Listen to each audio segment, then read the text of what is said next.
On November 2nd, 2018, I drove to the Presbyterian Church of Chestnut Hill for the opening of the second annual Souls Shot, Portraits of Victims of Gun Violence.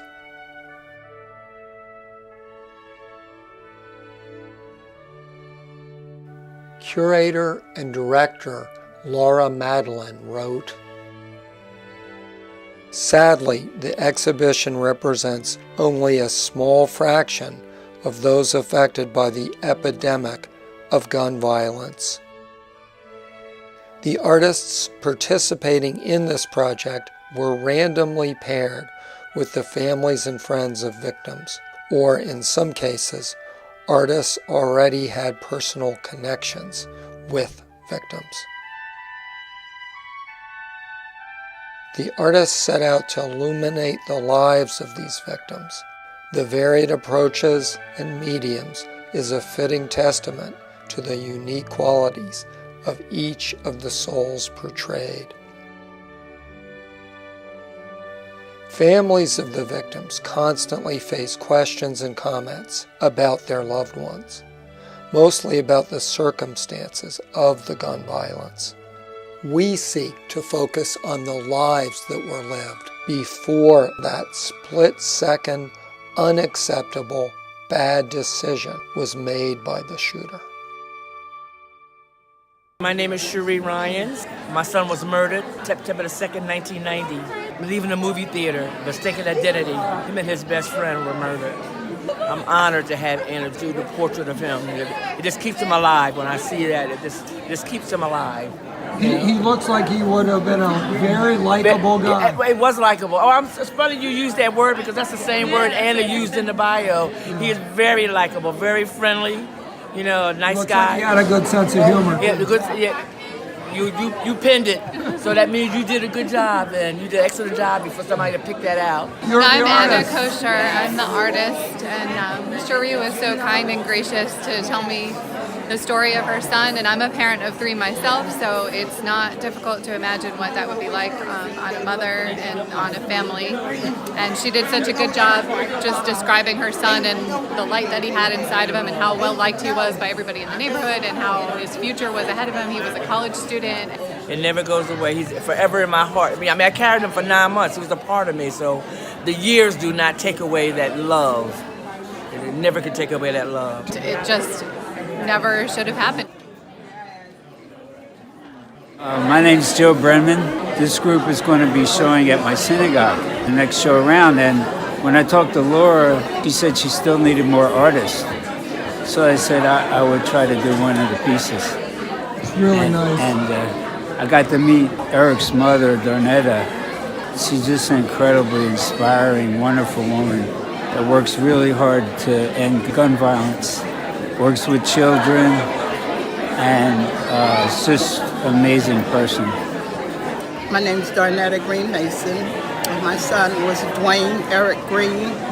He was murdered on March 31st, 2007. And since that time, I've been a member of an organization called Mothers in Charge. And the mission that we are on is to try to prevent any other families from having to go through the trauma that we suffer at the loss of our children. And meeting Joe and having this portrait done, it's just beautiful and it's so uplifting. It's just so many mothers and families that are going through the same thing. It's been 11 years, but the pain is always there. I'm Ann Price Hartzell. I did the portrait of Charles Johnson. I knew Melvita from last year. I did a portrait for her sister of her cousin who was murdered. And I have grown closer and closer to Melvita. She actually asked me to do that portrait for her. So a lot of you already know me. My name is Melvita Johnson. I've been exposed to gun violence my entire life. My father was murdered in front of me and my family, Easter 1975. And then many years later, July 1st, 1991, my only brother was murdered over a girl. And my family again attempted to pick up their lives and move on as best they can. But when I had children, I became very hyper vigilant about protecting my children from the violence. So I went about the business of raising my family and trying to raise the best young people I possibly could. And in the summer of 2007, my children were 14, 15, 16, and 20. And they came to me and they said, "Mom, we know 9 boys murdered in this neighborhood." And after I sat and I attempted to console my sons and I listened to them and I let them vent their anger and their sadness, when they left my room, I turned to my husband and I said, "It's time to go." And on January 15, 2008, I packed my family up and moved them to Lansdowne, Delaware County, a 20-block radius, dry town. Everybody knows everybody's dog's name. And I thought we were safe. And on January 13, 2011, my son went up to Germantown to pick up his sister to make sure she was safe. And 2 boys with semi-automatic weapons put 4 bullets in my son. He was 18 years old. My son didn't even know these people. They shot the wrong person. That did not make me or my family feel any better. On January 15, 2011, 3 years to the day I left Philadelphia, I buried Charles Johnson. So what I tell people is you cannot move away from this problem. Lisa Dominik, I did a portrait of Paul Dominik, my father-in-law, peace officer here in the city for 42 years all told, shot while he was on duty and had a very long recovery and decided to go back and work to continue to serve because he felt like he had a second chance and he knows so many people don't. So this was kind of a very personal piece for me because we're a family and we have the collage effect of all the clippings that were saved from that time. Was he embittered by it, or? No, he understood. He understood. He was caught in crossfire. It was friendly fire. They were in pursuit of someone, part of the job, and part of the risk that the policemen take every day.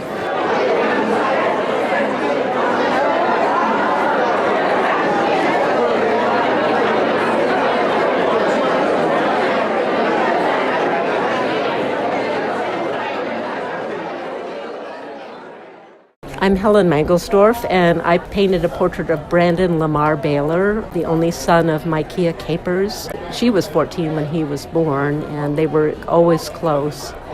He was 27 when he died. He had 2 children of his own and one that he had lost. I worked on the painting from a photograph, of course, but I wanted to have a way for Micaiah and her family to be involved, so the back panel is a collage of photographs of him. I went up to their house and I worked with Micaiah and her daughter Trinity and Micaiah's husband Will, and we put the collage together. So they were part of making the piece, which I felt was really important, and it was a really amazing experience.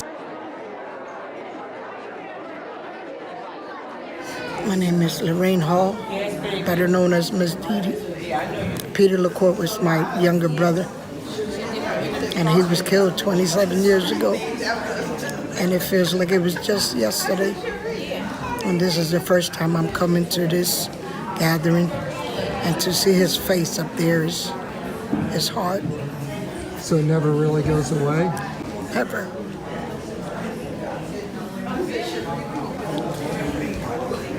Oh, I'm so sorry for your loss.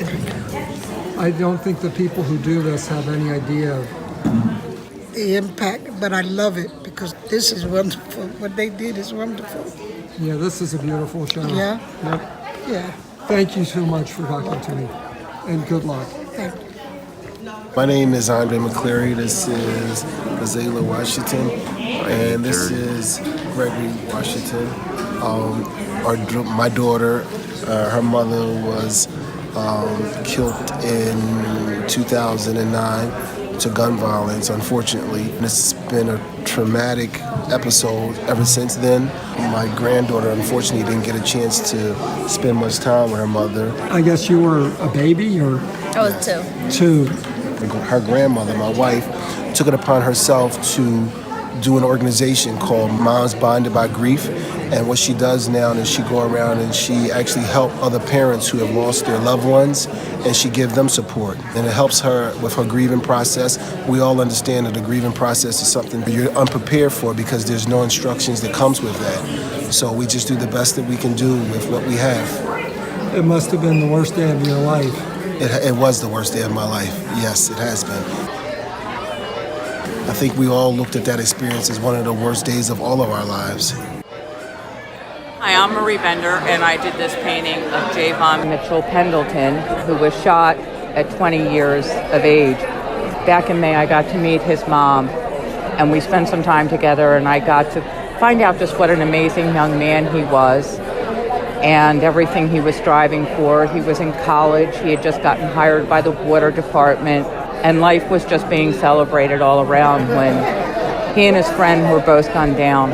Felicia's courage and grace, I think, was the thing, that really affected me the most, that she was able to still get up and move on, and instead of letting this take her down, she really let it help her to get active in what was happening with the anti-gun movement.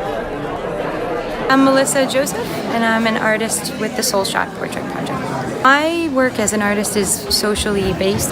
In some of my other projects, I was thinking about the Philadelphia community and how it's affected by gun violence. So someone sent me a link to this, and I met Victoria. I'm Victoria Wiley. I'm the sister of Dante Wiley, who was murdered on June 17, 2008. Dante was a father of one. He had a baby girl, Zion Wiley. He was a brother and a son and a cousin, a nephew, a grandson. He was loved by so many. So you guys were really close? That was my best friend. That was my best. I followed behind him. I wanted, to be with my brother. I'm the only girl of 8, so I wanted to be with my brother all the time. I think for a long time you don't think it's real. You tell yourself like, oh, he's away, he's on vacation, oh, he's gonna come back later. The stakes were very high. It was an honor to be a part of the project, and it was a really moving experience to get to meet the family and to work on this portrait. And I just, in the end, hope it's something that they will really relate to. I'm very grateful and appreciative that artists from our city have donated their time to memorialize violence victims. I'm just very appreciative and grateful for it. I'm Sonya Dixon. This is my grandson, Zaki Yasir Alfred. I love Zaki. My life will never be the same. I always wonder, had he still been here, how far would he have made it? Because he wanted to be a cook. His passion was cooking. And that's why you see the food on his portrait, because he had a passion for cooking.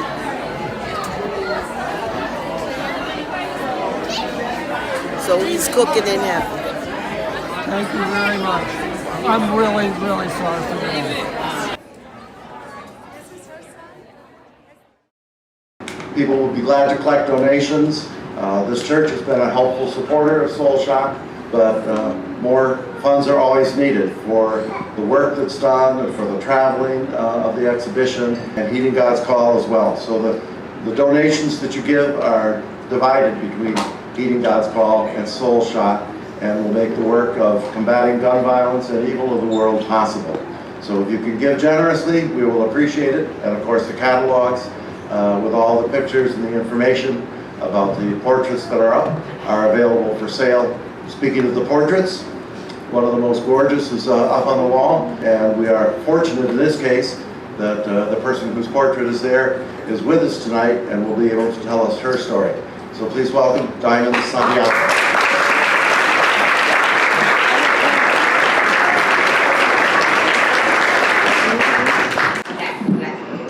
I'm a little short, sorry. Hi, my name is Diamond Santiago. I am 16, and I will be telling you why I'm here and a little bit about how gun violence affected me. My mentor, Lauren, asked if she could paint me and asked if I was willing to tell my story.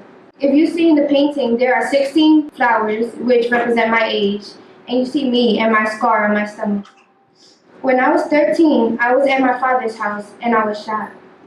It was Memorial Day weekend. I was outside on the steps, and two men came running by and shot me.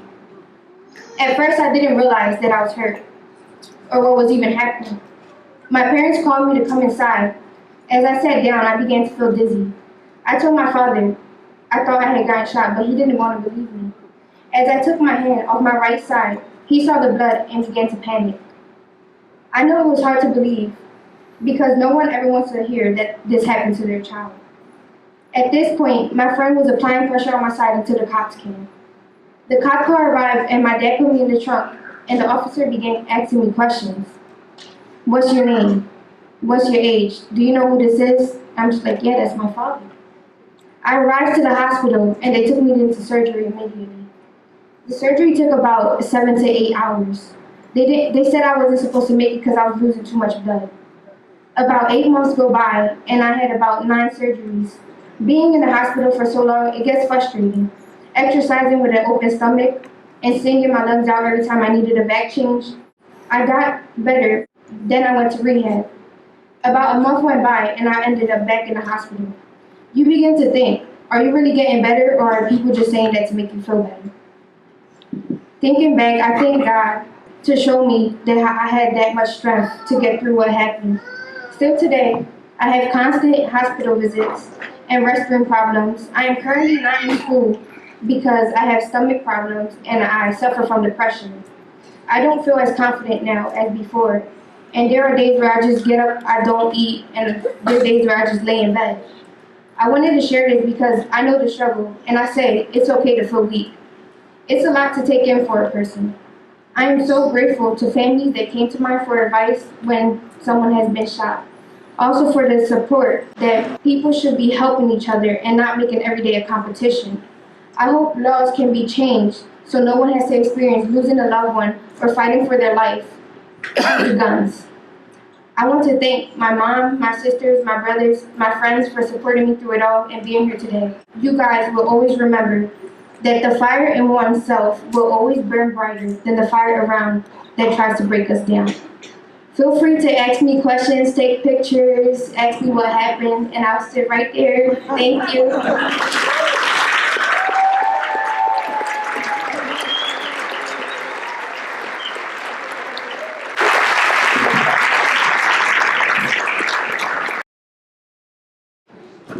My last poem tonight, I don't have a title for it yet, but it deals with so much of the sentiment of tonight. And I just want to thank y'all in advance because this is such a heavy topic and so much is counting on us taking action on Tuesday, us making sure that our voices are heard, and us changing things. Tears make up the faces of those the morning after that see the sunset on a garden full of roses that grew from the concrete, that leave petals on the pavement. We are who we are is the church, so we lead in prayer that we can bulletproof all our people while laws allow access to bullets that can pierce through bulletproof vests. We walk around like vets with PTSD because there's more gun violence here than any other war. This is for those that understand easy access, likelihood of violence, and close vicinity leads to so much loss. As any woman that has survived an abusive relationship, or those that had a temporary crisis, that was grateful that they didn't have easy access to put their hands around a trigger, instead of holding a hand of someone that cares to tell them why they're living and what they have to live for. This is for those that understand. It's not about just having too much crime, but how lethal the crime is. Because you're likely to lose your belongings in your life. At the same time, there's so much loss. That's why we have the hashtags, the tattoos, the shirts in memory of the loss. We have got so used to the loss, that we have lost ourselves only to find ourselves losing more. And it's not a question of do we have the answers, it's more so can we be the resolve. To look at the garden full of roses as much as we look at this art on the wall. Thank you.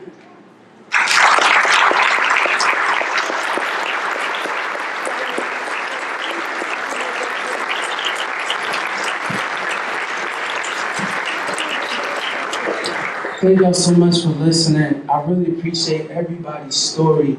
It hit me so hard just going around the room, seeing the paintings, feeling the heartbeats, and knowing that everybody's here for a common goal. And I hope you make that presence heard on Tuesday because it's so important. It's very, very important that we vote. Thank you. Thank you.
Laura Madeline wrote, "These people did not deserve the consequences of that devastating choice. These people were and are more than numbers." This catalog represents the commitment of all involved in the Soul Shot Portrait Project. We will continue to bring to the public intimate glimpses into the lives cut short by gun violence, to raise awareness of the terrible cost to our communities, to touch hearts and minds. On behalf of all those who participated in creating this exhibition, we hope you will be moved by the images and that you will get to know the depth of these unique human beings